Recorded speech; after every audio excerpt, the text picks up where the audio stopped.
Good afternoon, everyone. Thank you for joining us today.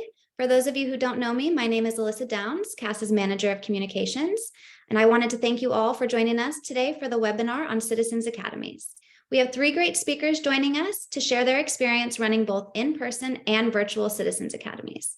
Our first speaker, Rebecca Long, is Senior Public Affairs Specialist at the Orange County Sanitation District, with 20 years of experience specializing in legislative government affairs, community outreach, crisis management, grants, copywriting, brand management, project management, media, and public speaking. Today, she will share her experience with OC San's Wastewater 101 Citizens Academy.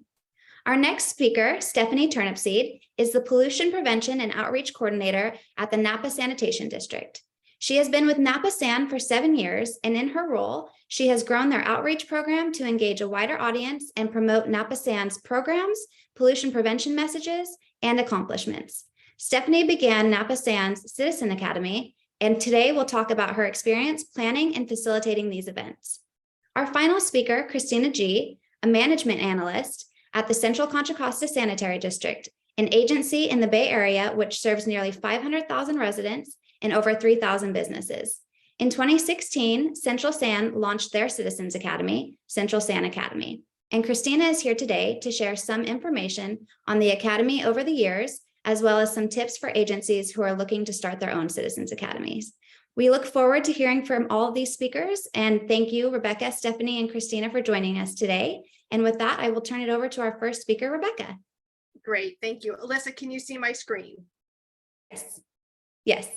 Wonderful. Okay, so we will begin, and I want to make sure you can see it in the proper format. It's looking a little different on my side. Are you good, Alyssa? Looks great. Perfect. Okay, again, Rebecca Long with the Orange County Sanitation District, and I'm so excited to be here to talk about one of my favorite projects that we did. And we are in this virtual world, so everything's a little bit different. I want to talk about who we are. We're the Orange County Sanitation District. We're one of the largest sanitation districts in the Orange County area, and we serve a population of 2.6 million people. We have a very large board, which is 20 cities and 4 special districts and 1 representative from the County of Orange. So we talked a little bit about our service area. I brought a map up on the screen so you can see. We have over 100 miles of sewers, over 480 square miles, and about 180 plus million gallons per day and 2.6 million people. So that brings me to our Citizens Academy. So how did we get started? This conversation actually started for us in 2019, before the pandemic. So what did we do? What were we even thinking about? We really had no idea. We really had never done anything like this. So what we did is we reached out to our fellow agencies, such as Napa San, Costa Mesa Sanitary, some different agencies, and kind of talked to them to get their feedback. What did you think about your academy? Why did you do it? How did you do it? How often did you do it? And really, was it worth the effort that it took? So what we learned from that was it was a really great benefit, not only to your organization by building these relationships, but truly for the attendees. So we started this with creating a plan. And I mentioned we started in 2019, so you can only imagine that plan got changed a little bit. So in this plan, we created a list of potential speakers within our organization. We wanted speakers who were engaging, who would enjoy working with the community, and really were the subject matter experts. Some were management and some were not. It really depended on the category, the subject, and really availability. So we had a list of topics that we went to cover, such as we wanted to really give them a framework. So we started out with a really, really general presentation or workshop. And I'm going to give you a list of everything. And then from the really general overview of the entire Orange County Sanitation District, we went from there and really talked about things we wanted them to know about, such as our CIP program, our financing, our HR, environmental services. And then the number of workshops. So for us, that was a really, really big question. How many workshops do you have? Do you have 2? Do you have 4? Do you have 6? We, again, continue talking amongst ourselves, our personal subject matter experts, as well as those in the world of our fellow agencies. And what we boiled down to for us and what worked for us were 4 workshops. We were about to unveil this and really start marketing it and really going. And like I said, this was in 2019. So we switched to a virtual platform. So that meant we really kind of had to go backwards, but continue with the reasons. And we created with this an online registration. And I really want to say how important that online registration is. We had prompted questions. We wanted to know who they were, where they were from, their age group, how did they hear about this, why are they coming? Really, all of those questions, because you would be surprised at the audience that attends this. Now, because we switched it to virtual, it really did turn into a different academy, I would say. Sorry, my screen went a little.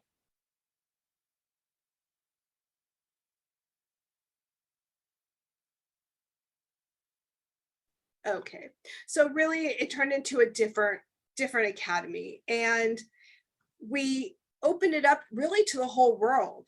I have to say, we had people from all different parts of the US attend our academy. We had people outside of our service area.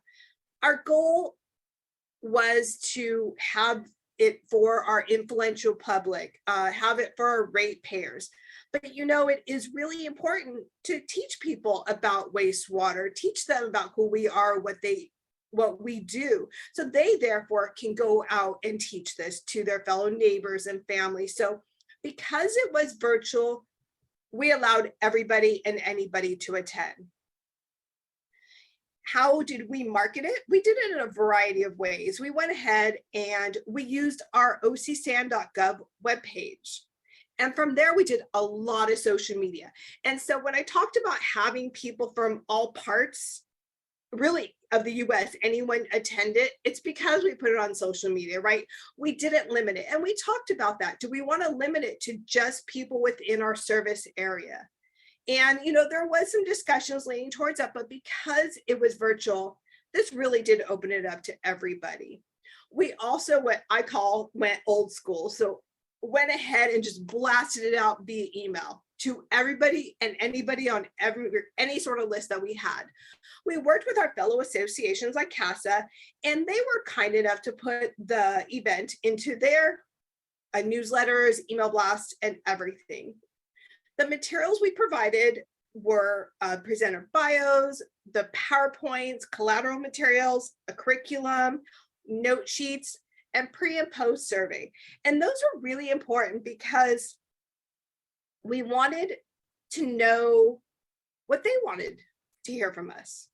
We wanted to know what they knew. And what we learned from this is, number one, they didn't know a lot, but they knew some of OCSAN. You had people who were elected officials attending this. You had people who were running for some sort of office attend this. You had college students, individuals looking for a position. A lot of people were interested in our academy because, hey, you learned about OCSAN, you might be able to engage or to, get a position with us. So we really learned from that. And we also learned, and we're going to talk a little bit more about that, what we would do differently or what we did do differently. We held our academy in the fall of this year and the spring.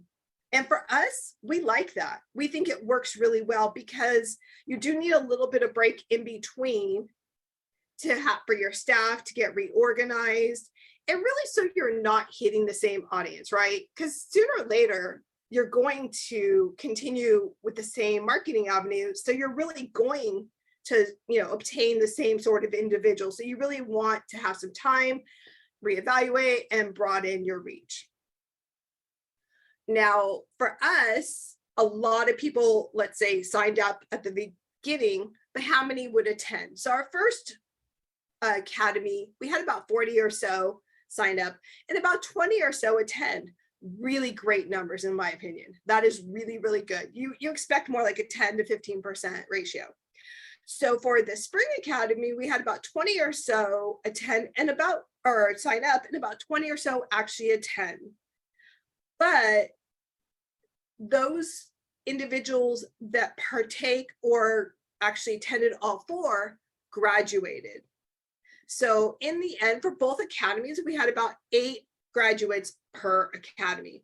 And I kind of hit on that because for us, that was really important. We did not make it a la carte. And that was part of the discussions. We talked to different associations and they do make theirs a la carte. For ours, we didn't want to make it a la carte. We didn't want to make it that you only attend one, because we want them to learn all about OCSAM. We want them to be advocates and go out into the community and talk. So for us, we wanted them to attend all 4.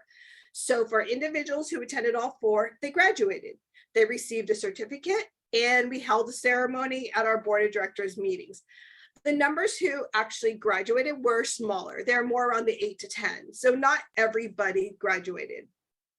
And one thing we changed is our number of, not really the number of sessions, but how we held our sessions. So during the first academy in the spring, we went ahead and held it for 1 month, every Thursday.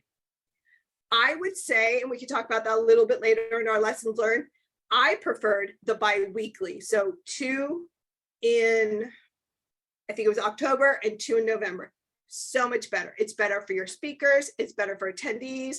It's better for you who are organizing it. So I want to give you a quick, we're not going to go ahead and read it all, the curriculum.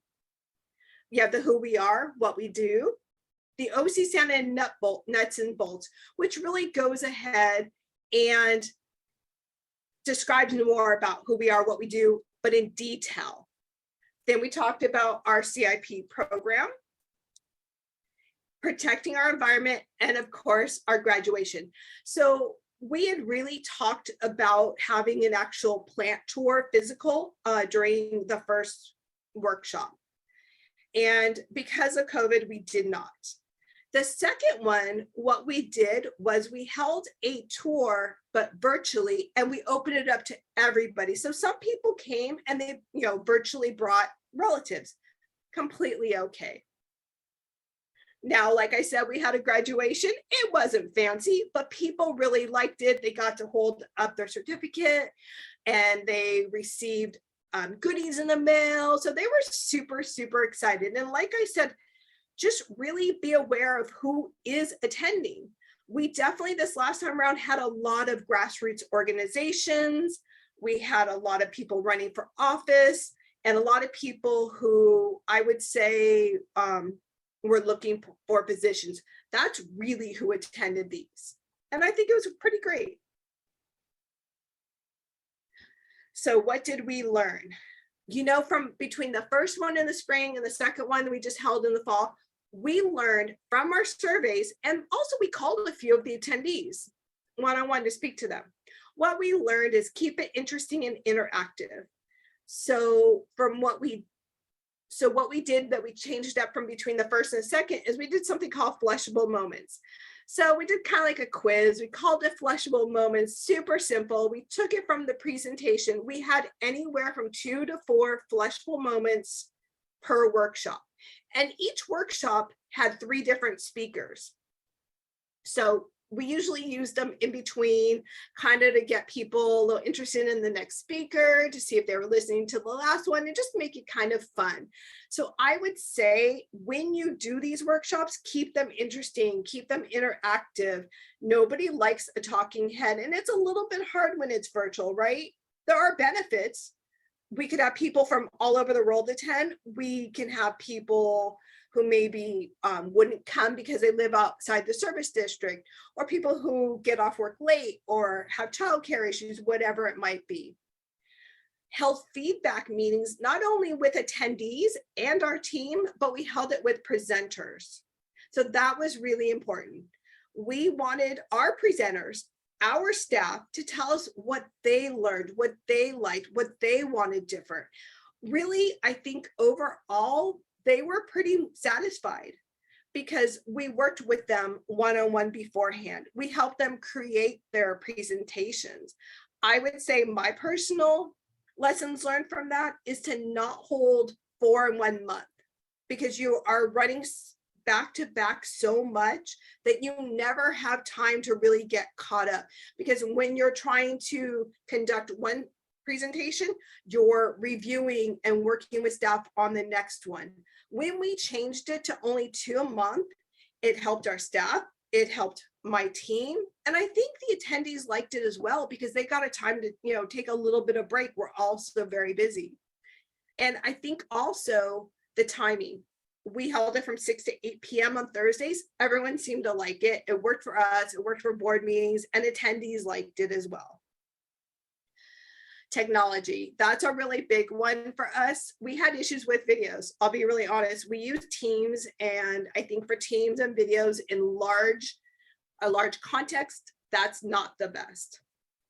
Subject matter experts on hand. And what I mean by that is, remember, we had a varied level of audience. We had elected officials, people running for offices, grassroots, we had engineers, we had students, we had people looking for jobs. We had somebody whose husband worked for the agency. So we had individuals on hand who were not presenters, but on hand that could answer those various or different sort of questions that maybe the presenters couldn't ask or answer. So that was probably one of the biggest lessons learned. Have somebody there who can jump in at any time, and also to work with your presenters so that they know that if they can't answer it, myself, the moderator, would jump in and just take note. And a lot of times we answered them, the next week, but we always answered the questions. We always got back to them.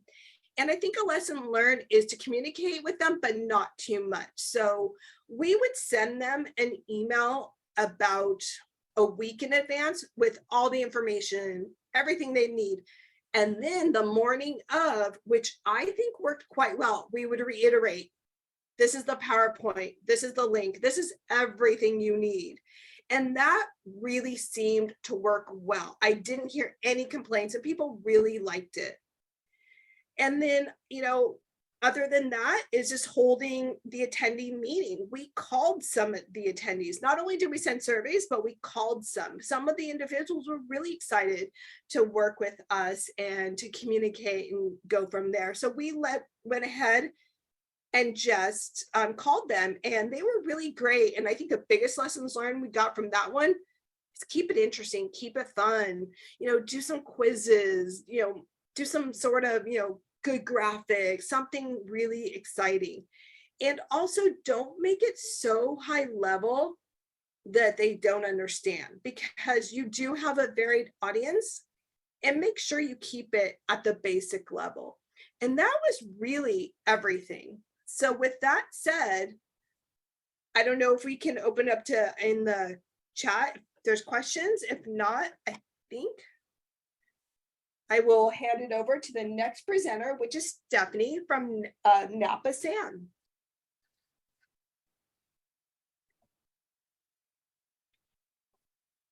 Hi, everyone. As Rebecca said, my name is Stephanie, and I work for Napa Sanitation District. Just hold on one second, my slide will come up. There we are. So Napa San is a smaller district, so we're smaller than OC San and Central San. So we're considered medium sized, but we serve a community of about 85,000. So we're definitely smaller than the other two agencies you'll be hearing from. And our budget for outreach is, I think, a bit different as well. So you'll get a different perspective from us than from the other two agencies that are presenting.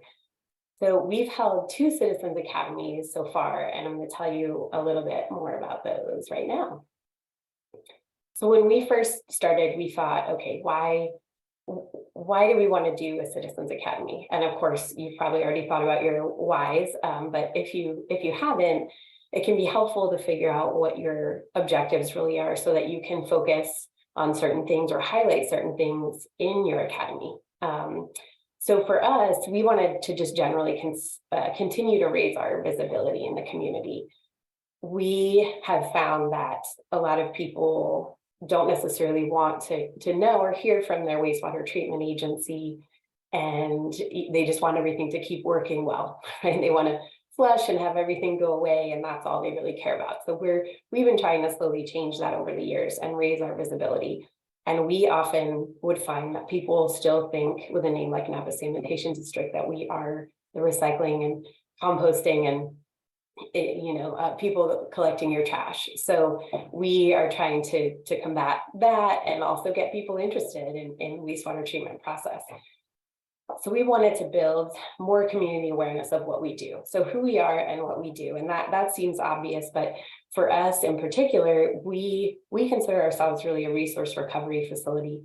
So we recycle water, we beneficially reuse biosolids, we produce 50% of the power on site that we use to actually power our operations. And those are things that people don't necessarily know. And we wanted to get that out there so that people would know we don't just treat your wastewater and discharge it into the Napa River. We do so much more than that. And we're really doing great things with the rates that you pay. So we wanted to get that out into the community. We also thought we can create ambassadors, right, to speak for us, as Rebecca mentioned too. We wanted to have people in the community that aren't us, that don't work for Napa San, that can help promote us and help create this good feeling in the community about us and the great things that we do. And then lastly, we really wanted to humanize our agency, give a face to our agency. A lot of you probably know people don't always have the greatest opinion of government agencies. And we thought if we can really put faces to our name, we can try to change that and really show the great employees that we have here doing great work. So when we started out, the first thing that we did was really think about what do we want our structure to be? How many nights do we want this academy to go on? How many sessions do we want to have? What is the budget? And for us, the budget was relatively low. So especially for the first one, it was sort of this trial run where we could prove that people were interested and they wanted to come and join us. And then maybe we could increase the budget for the next time.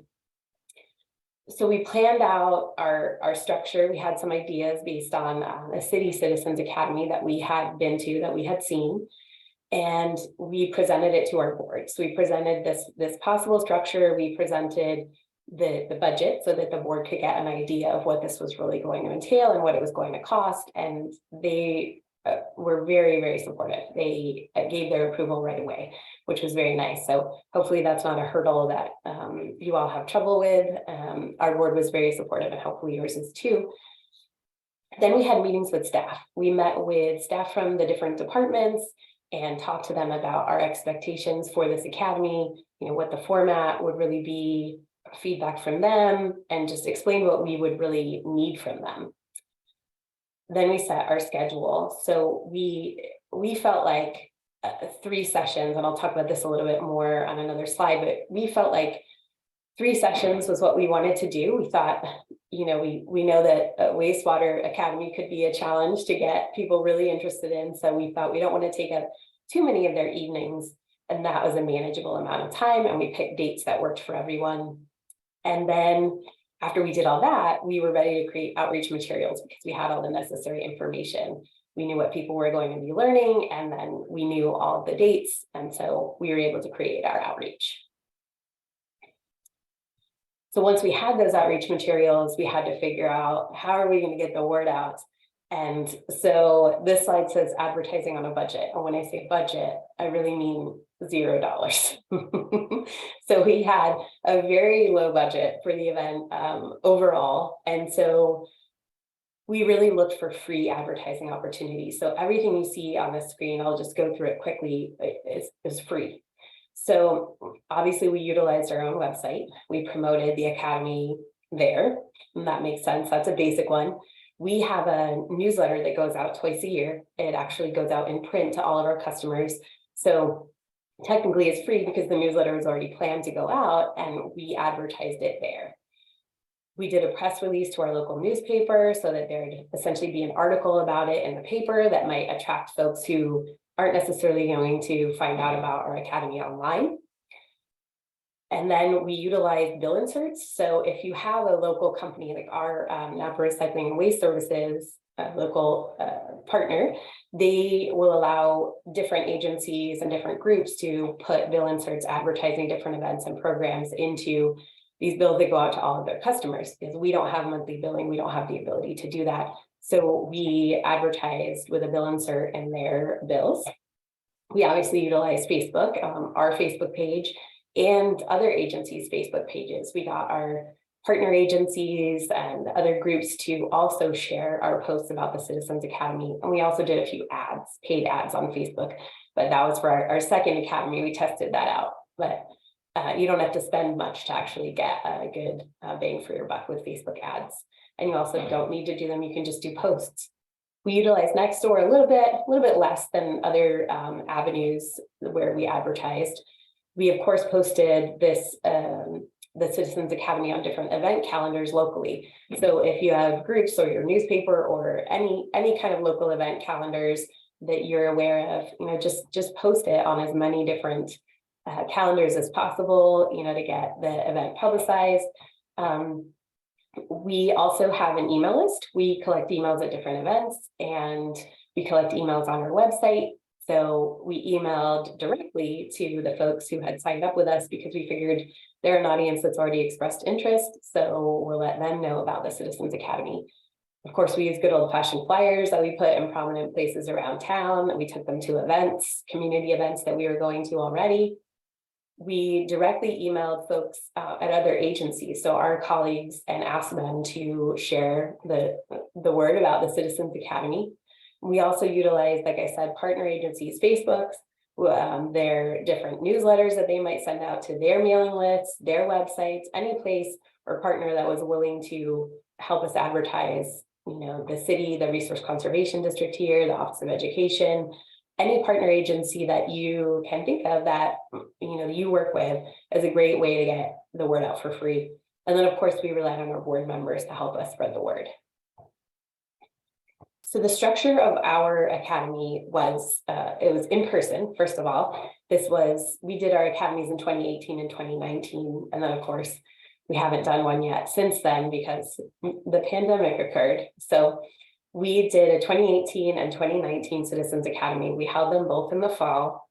We started with a plant tour because we figured that we wanted to give a broad overview of what we did before we jumped into the specifics of what we do.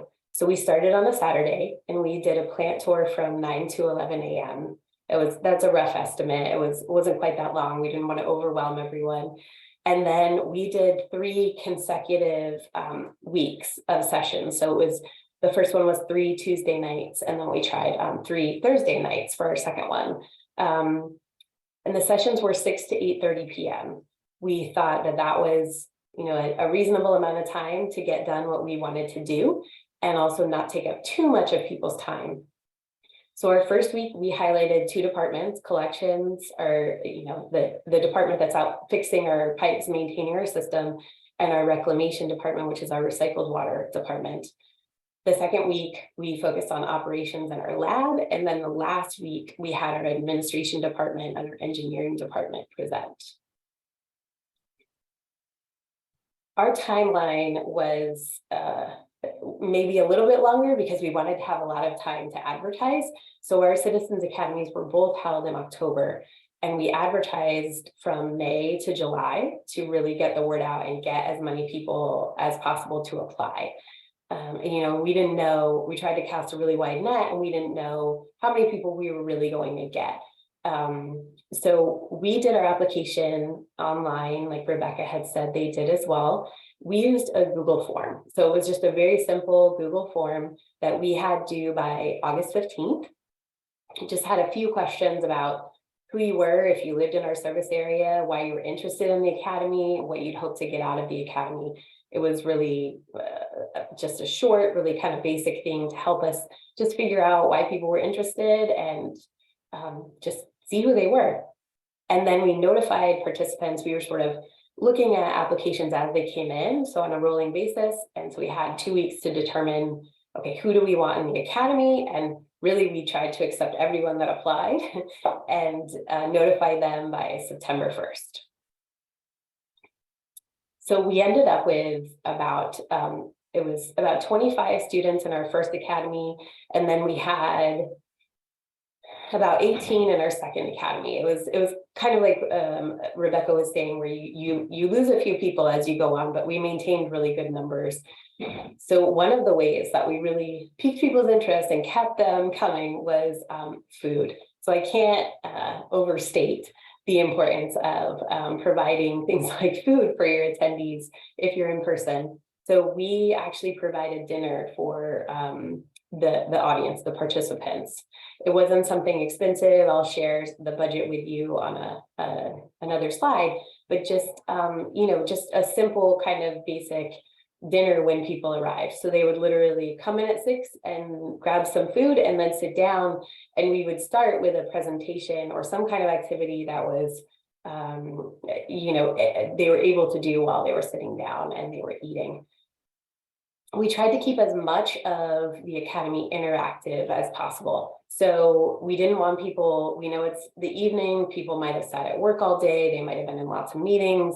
They've already been talked to a lot during the day, or just were sitting. So we wanted everything to be as interactive as possible. So we did lots of different demonstrations. We did tours of different areas of the plant that we wanted to specifically talk about.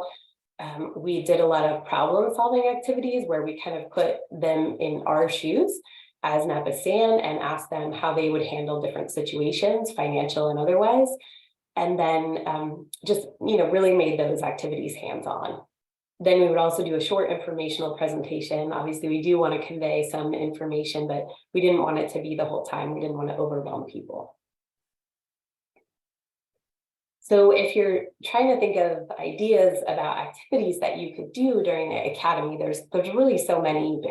We focused on equipment demonstrations for our maintenance and our collections department and our reclamation department too. So what you see in this picture here is actually a cured in place pipelining demonstration. So we actually did just a real-time, just simple demonstration of how cured in place pipelining works. And that was a really cool thing for people to see, not something you'd see otherwise.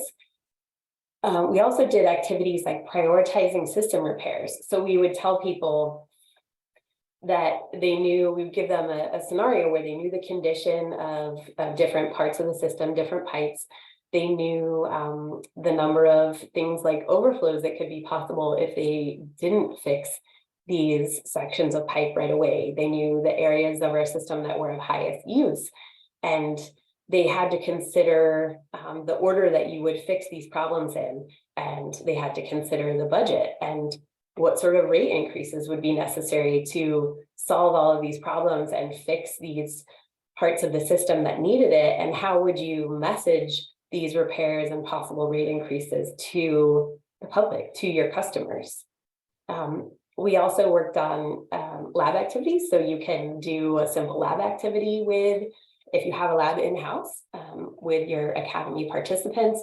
And then of course you can do tours of specific areas. We gave a tour to start our academy, but this would be, taking people to, areas maybe you didn't go to on the tour to see something really specific. So for our budget, other than staff time, we really tried to keep the cost extremely low. So my goal was that our hard costs, our supplies for the academy would be less than $1,500. And that could be a challenge when you're talking about an audience of 25 people, but we felt like we could do that. We felt like that was a workable budget, and we tried really hard, and we did keep it under for both of our academies. We had about a dozen staff members though who did help with the academy, whether it was planning or actually facilitating the evening sessions. We utilize mostly managers. So that is easier cost-wise because your managers are salaried employees. So your hourly employees, of course, are going to have overtime or comp time that they would accrue. So we use mostly managers, and our biggest expense staff time wise was overtime for 5 employees in our collections department for one of the evening sessions. And then, of course, there was my time as the outreach coordinator, putting this together.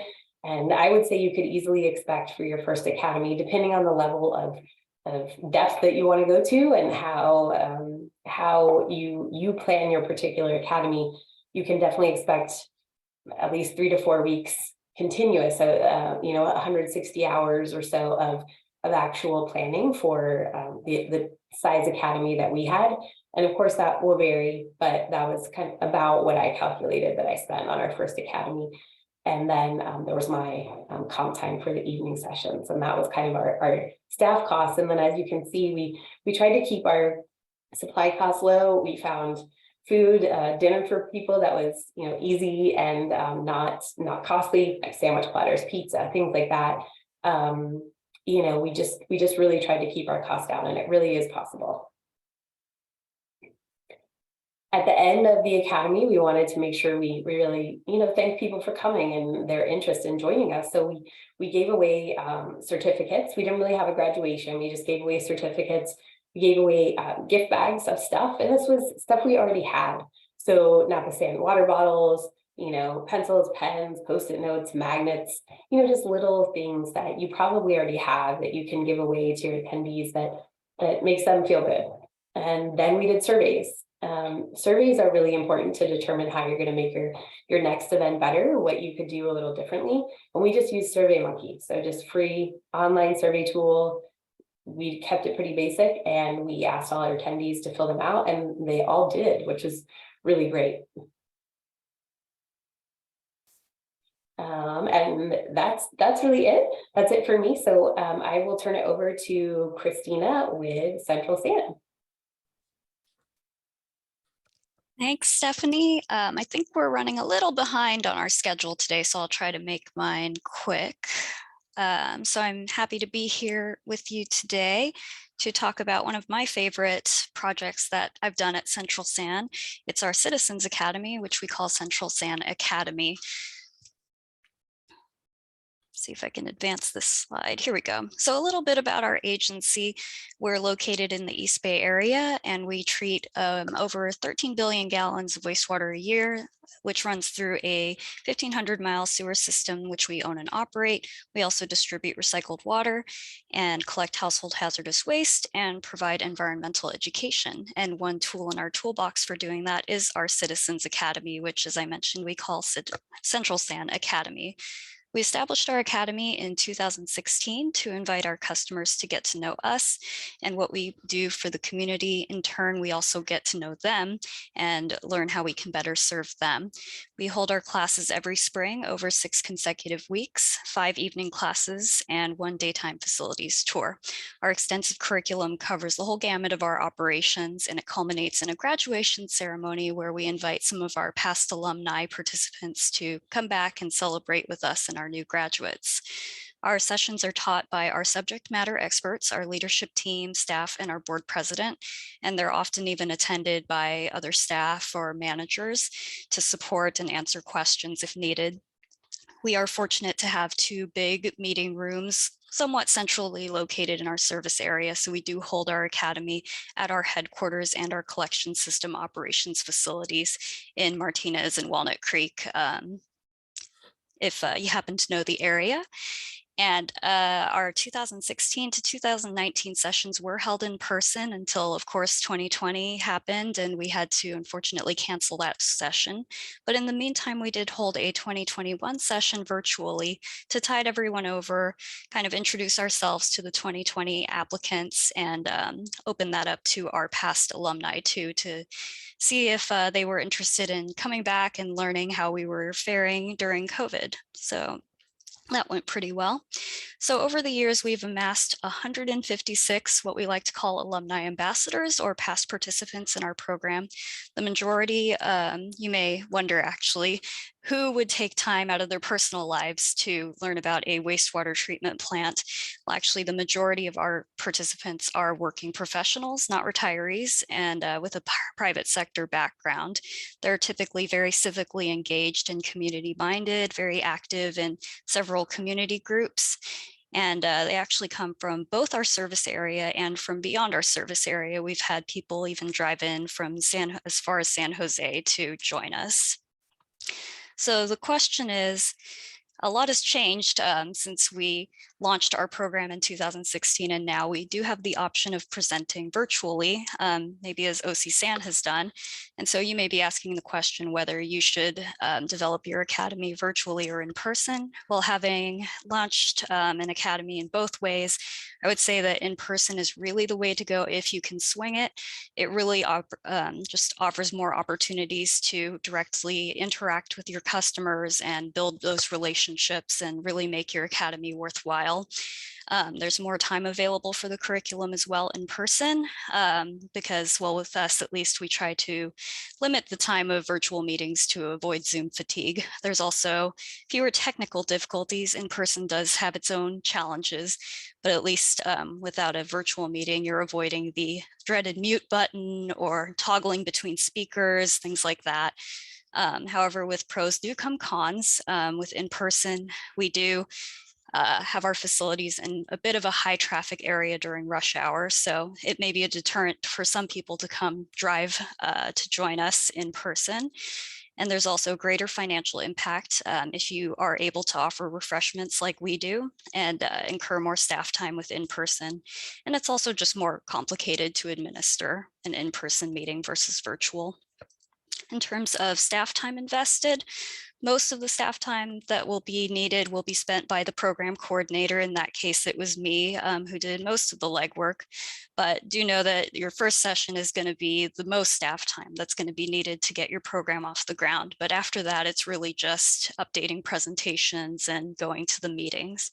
So one thing you could do is ask for a project code to be created and ask everyone that's working on the academy to code their time to that project so that you can better keep track of the time the investments needed and budget better for next year. So in terms of financial impact for us, the majority of our costs were the refreshments and the staff time. But you should prepare to spend more in your first year while you're trying to figure things out. We did have a bigger budget than, say, Napa San. We were fortunate in that way, but we did find ways to do cost-saving efforts over the years, such as limiting staff attendance requiring overtime, transitioning to electronic class materials, which eliminated paper costs, and we also eliminated an advertisement cost, which we deemed was not so cost-effective. We ran a newspaper ad the first year. So if you've decided that you want to hold a Citizens Academy but need to sell it to your staff and board, how do you do that? Well, Citizens Academies improve transparency and customer service. They create ambassadors for your brand and your agency. It also highlights what your agency does for the community and strengthens your reputation, which will come handy during the inevitable rate adjustment time. And that may not be enough in this new era where everybody seems to not even have time to do their own day jobs, let alone Citizens Academy. So ways that you can alleviate those sorts of concerns are to offer assistance with creating the presentations or share success stories like ours at Central San, where we found our Citizens Academy to be well worth the effort. Be flexible. Maybe the presenter you had in mind is not comfortable public speaking and they may want someone else to present in their stead. And of course, as Stephanie mentioned, the always popular free food is always an incentive. So let your presenters know that you will pay them with food. And so once you've decided that you do want to move forward with the Academy, now the next thing is getting participants. So what's worked for us is to post on our agency website, including our social media. We've plugged it in our customer newsletter. We've posted flyers and brochures on site, issued a press release, asked our staff and board to go out to the public and mention it to anyone they interact with, especially those who are really interested in our operations. We've also reached out to our local agencies and community groups like our chambers of commerce, the cities we serve, other public agencies, local colleges and universities, especially those with wastewater treatment operator programs, and sustainability groups. And again, be sure to amplify that free food if you're able to provide it. It is a big incentive, especially for us when we offered our evening classes. It really means a lot to be able to feed them. So some tips on how to host a successful academy. I would say to be as prepared as possible for any curveballs. Just try to imagine anything that could happen and be ready. One thing I did encounter was the need to consider room sizes and bring in microphones where needed. It's also important to stay on top of timekeeping because an agenda can run away from you very quickly if people go over their time. Have a backup plan for any latecomers and no-shows, both on the presenter side and the participant side. And as mentioned, keep it fun and lively and interactive by balancing PowerPoint presentations with group activities and live demonstrations. Have some comfort in knowing that your first year is a learning experience and you can only go up from there. And hospitality really goes a long way, a welcoming atmosphere and free food, of course. The little things matter a lot. And if you're like us at Central San, we love continuous improvement. So you'll want to use surveys and analytics to improve future sessions if possible. So this second to last slide is just some feedback that we've received from past participants to kind of motivate you and get you excited to possibly start your own academies. What's next for us? We hope to resume our academy in person this spring, but with a shorter curriculum. We're toying with 4 sessions instead of our usual 6. We'll see how that goes. And we currently have over 80 people on our mailing list. So I'm hoping to come back with a bang and get a lot of people in the room for our relaunch. So if you have any questions, feel free to contact me or visit our website for more information. And that concludes my presentation.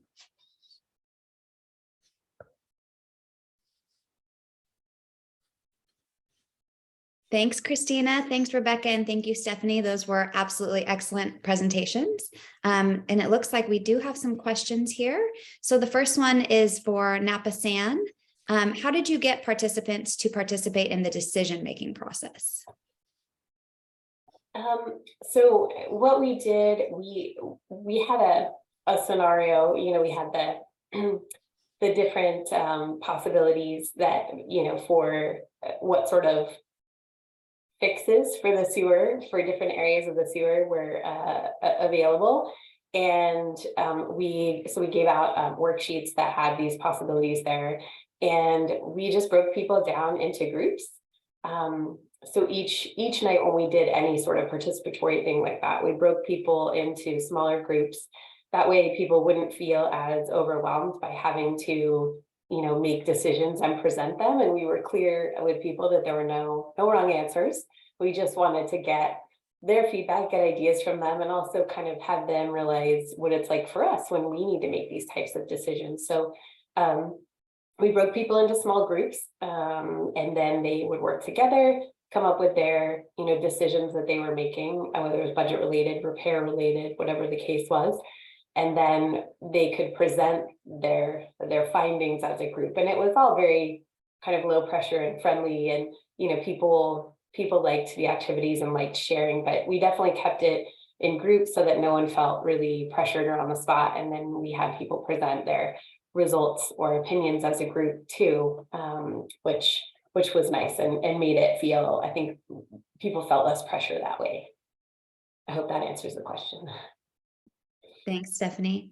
So we have some questions about the presentations. Those will be posted on the CASA website as well. So we'll make sure to send that out when those are live on the website if the download link isn't working for you. And the second question is to all of the presenters, if they're willing to share their curriculum, slides, etc., for the agencies who are looking to start their own academies. I know that Napa San is definitely willing to share. We're willing to share different activities that we did so that you don't have to reinvent the wheel. We can share outreach materials. There's lots of things we can share. So certainly from Napa San. Yeah, and in part to that question, there are some materials that the presenters have already shared with us. Those will also be available on the webpage. So we'll get those up there. And then I would just recommend reaching out to any of our great speakers. They're really helpful, and I'm sure they would be more than willing to share the work they've done. So the next question is in general for all of the speakers, and that is, what kind of research did you do before you started these programs?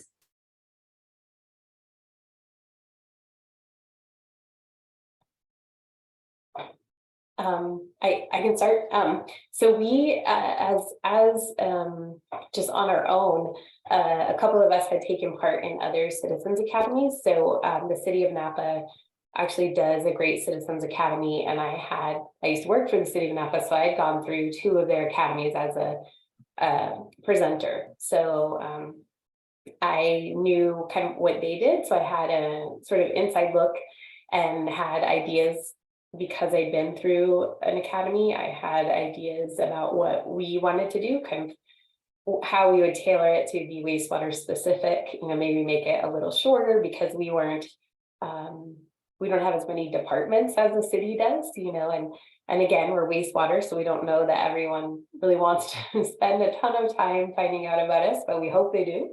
So I personally had been through a couple of academies and had done that as part of my job, so that was very helpful, and that was some great research, I guess.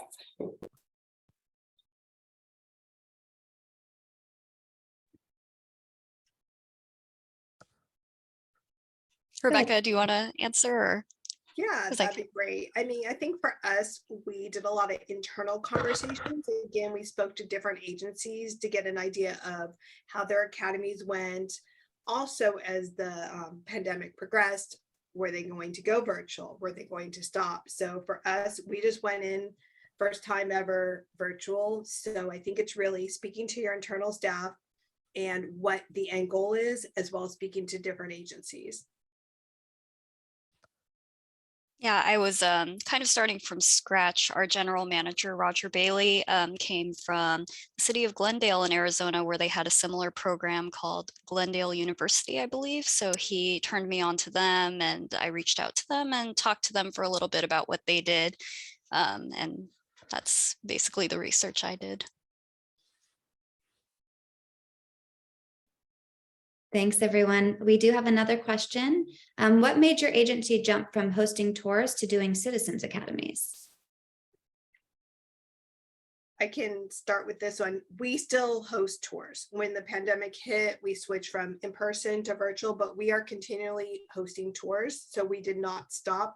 We just wanted that more personal touch and really to create these advocates for our agencies, which is really on a whole different level than a tour that's an hour, 2 hours long. Well said, and ditto.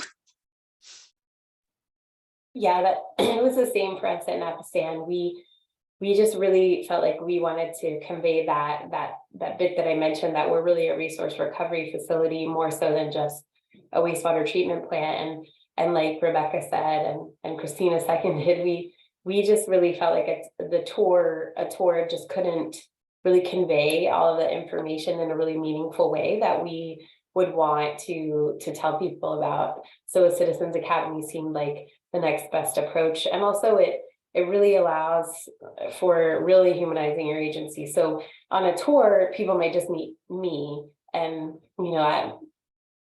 I like to think I'm a great employee for people to meet, but it's nice when people can actually meet more employees, really get an idea of who works at the agency, and put a name and a face together. So you can really meet more staff that way as well. So I really encourage it to really humanize your agency.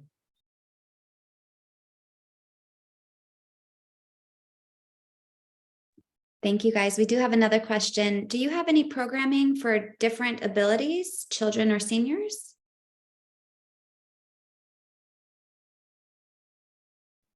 For us, we created rules that they had to be 15 years or older to attend our academy. It's virtual, so it's not a safety issue. It's more of an issue of, will they understand the topics? So we kept ours really for any age group, as long as they were around 15 or older.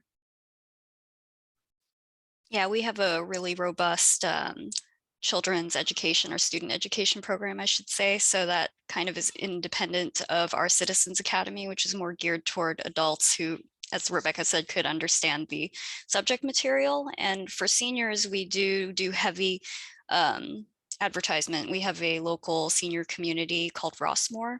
So we've done a lot of outreach specifically to them to welcome them to the Academy, but they go through the same program that the other Citizens Academy program, it's all the same. Yeah, it's the same for us as what Christina said. We our academy is for we said 18 plus, so seniors certainly are welcome to join as well, and we can make accommodations during the academy, or during tours for anyone who needs it. And then we also do a lot of education for school age children. So we have the tour program, we have classroom presentations, we do all of those things already. And so we too felt like the academy was really more of an environment for adults where we could really get into the science and get into the finances and get into all of those things in detail that kids might not be interested in or really, fully understand. Plus, you're really looking to have advocates for your agency. So you really are going to target the adult population because we have those other programs for the youth. Great. We have time for a couple more questions. We have a really good one here. Are Citizens Academies the right avenue for training about pollution prevention and spreading the word? Or are there too many challenges to convey with all of the info you're providing? For example, training on fog, wipes, medicine, PFAS, worker recruitment, green stormwater infrastructure, and so on. I think for us, we touched on it. We touched on as much as we could. So was it a full academy on that topic? No. So what we did is, like I said, is we started very general to give you an overview of OCSAN, what a wastewater agency does, because we're going with the assumption that a lot of people really don't know. And then we try to hit the main topics, and environmental services was one of the topics. It was one of our 2-hour classes. So that was part of it, but it wasn't completely pulled out with its own session. Yeah, we have a lot of interest among our participants in terms of environmentalism and how they can help amplify our mission of protecting public health and the environment. So we dedicate about 2 hours, I would say. We have our source control or environmental compliance inspectors come and talk about fog and PFAS and contaminants of emerging concern, that sort of stuff. So we do spend some amount of time on that. It's basically, it's the same for us. We, especially during our tour, because that's a big thing for me as our outreach person and our pollution prevention person. So when I would give the Saturday tour to the academy, we would go over most of those things, challenges within our system. So that included, a lot of what not to flush, how to the proper way to get rid of wipes, the proper place to dispose of medicine in a safe way. And when we would go into our Headworks building where we do the screening of our wastewater, we would talk about problems like wipes, like the produce stickers, like all of the trash that gets sent to us, so we would definitely talk about that. And then we did talk a bit about worker recruitment, or people getting into the wastewater field, but that was sort of just touched upon. But if that is something you really want to do, if you feel your agency really is going to need lots of new people, in the coming years, that could certainly be something that you specifically focus on. But we definitely talked about how the people who take our tours or how the people who join our Citizens Academy could help us and help keep the sewer system healthy. Okay, well, we are all out of time, but I wanted to thank everybody on the call and thank you to our great speakers. This was an excellent presentation. And if you have any further questions, feel free to reach out to myself at CASA or any of our presenters today. Thank you. Thanks, everyone. Thank you. Thank you.